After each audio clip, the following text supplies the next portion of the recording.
ఆ తర్వాత ఆ పెంచిన రేటు మీద టెండర్లు, ఆ టెండర్లు మళ్ళీ కరెక్ట్గా 4.53% ఎక్సెస్, కరెక్ట్గా 4.53% ఎక్సెస్. ఏదైనా అంతే చూసుకోండి. 4.53, 4. ఇంతకుముందు ఎంత 4.54, ఇంతకుముందు 4.5 చూసుకోండి.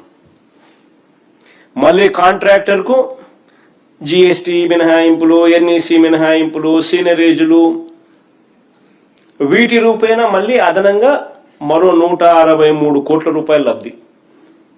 ఈ 163 కోట్లు కూడా లెక్కేసుకుంటే మొత్తం 1046 కోట్ల రూపాయలు, అంటే 554 కోట్లు గతంలో 2018లో ఖరారైన కాంట్రాక్ట్ విలువ ఇప్పుడు 1046 కోట్లకు మళ్ళా ఇచ్చింది ఎవరికో తెలుసా? ఎన్సీసీ కట్టబెట్టారు.